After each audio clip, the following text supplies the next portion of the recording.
Oh, welcome back! Assuming you read the title, I'm sure you can guess we're covering Vocaloid again. But hopefully with more enthusiasm this time. Like last time, this is just gonna be a list of Vocaloid songs that I liked. Let's hop in, shall we? Before I cover this first song, I will say the album cover is a bit of a jump scare, and the contents of the song are a little bit dark, so be warned. The first song we're covering today is... That Woman by Shotaro P, also just known as Shotaro. Is it pronounced Shotaro or Shotaro? Do you have to say it like with a Japanese accent? To start off, we can talk about the album cover. This drawing of Kagamina Rin is just so visceral. You can practically see the bloodlust on her face. And I know I say this all the time, but it fits perfectly with the meaning of the song, which we'll get into later. Someone also commented that Rin looks like those ice cream bars. you know the ones. The art style even kind of reminds me of Spooky's House of Jump Scares in a weird way, along with this part of the song, which I'll play right now.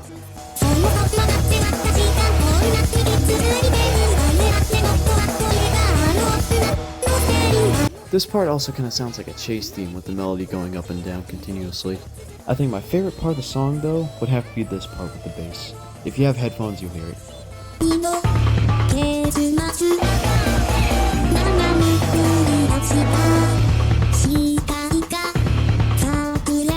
Now, let's get to the meaning of the song.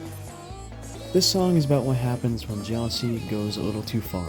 Kagamina Rin takes the role of a stalker and acts desperate to get with a boy.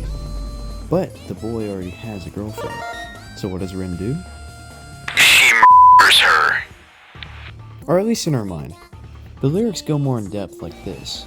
Why am I so hurt in the first place? Was that originally because of that woman? I would bring up more lines, but near the end of the song it gets very, But I definitely think you should check out the song for yourself. Now for our next song. Next on the list is... Ashes to Ashes, created by Tenon, with lyrics by Niboshi. Just a heads up, I will be using the Project Diva version of the song, which is just a bit shorter.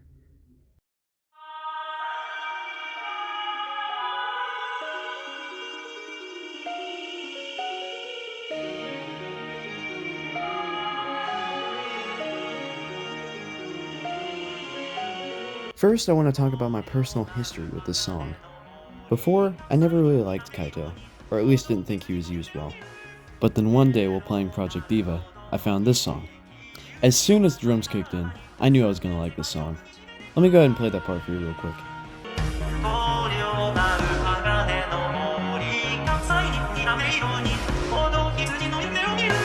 It just feels so impactful, like something crazy is about to happen, which I guess fits. Next, we can bring up the atmosphere of this song. Obviously, if you're watching the video, you can see a heavy gothic vibe. Kaito's outfit alone says enough. There's also the blood moon and cathedral with giant gears spinning in the background. I wonder what those are for. Anyway, adding on to this, let me show you the breakdown, which also happens to be my second favorite part of the song.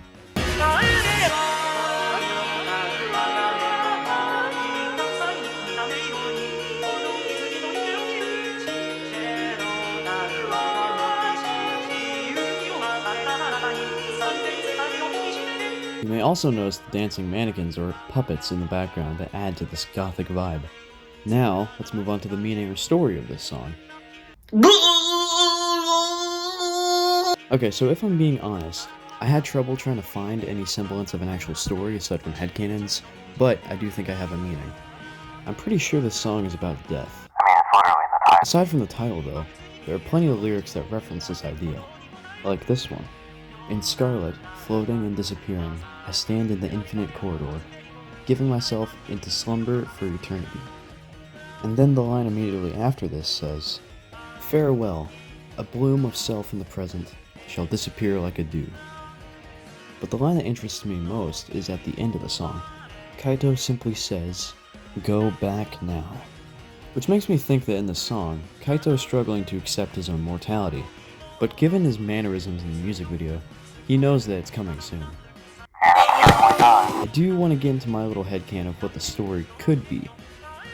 I believe the song takes place far in the future and that the rest of the main 6, aside from Kaito, are gone. To cope with this, Kaito builds puppets in their image. Decades or even centuries pass, and Kaito knows that he's not long for this world.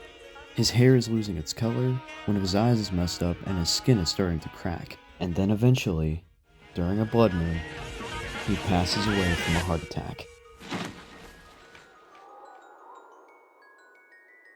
The first time I saw this scene, I was literally like, what the fuck? Anyway, let's move on to our next and final song.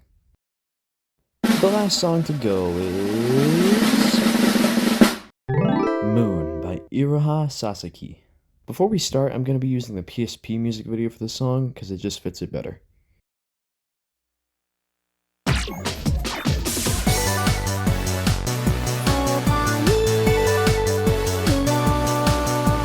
Again, I'm going to start with my personal history of this song. A while ago, I decided to order a PSP and Project Diva 2nd. I played through all the tracks and most of them are awesome, but this song specifically stuck out to me. It was late at night, I had my and then I stumbled upon this song. I honestly believe that this song best represents the PSP era of Project Diva perfectly. It's kind of hard to explain considering I wasn't part of this era when it was happening, but it's almost nostalgic. So let me see if I can figure out another way to explain it.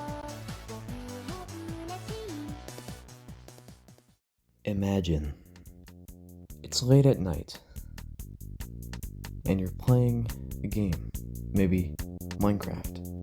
Maybe tomorrow was an off day so you could stay up as long as you wanted. The fact that it was nighttime didn't scare you. The moon was just so bright that you could see your own shadow. And that's what this song reminds me of. Adding to this point, let me show you some of my favorite parts of this song.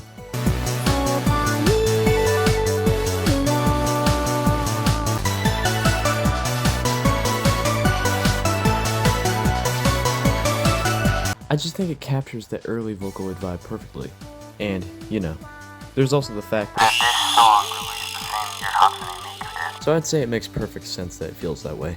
I also just want to point out that I love these older graphics. The low polygon Vocaloid models just honestly look so cool.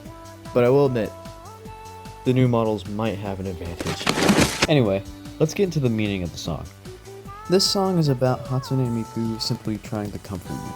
Literally the most repeated lyric is, I am by your side. There's also lyrics like this. Today you're crying. Did something sad happen? When you cry, I feel lonely too. I'm by your side. Don't hide your sad feelings. And you can't see me at times, but I'm always watching you. To be honest, sometimes when I hear this song, I kind of want to cry. And I don't know, man, it's just so beautiful. Nah, jokes aside, I do really think this is a beautiful song, which I believe is a good place to end this video. I thank each and every one of you for watching. And to quote Hatsune Miku, I'm watching you. Or I'm by your side or something. Anyway, thanks for watching. I'll see you in the next video.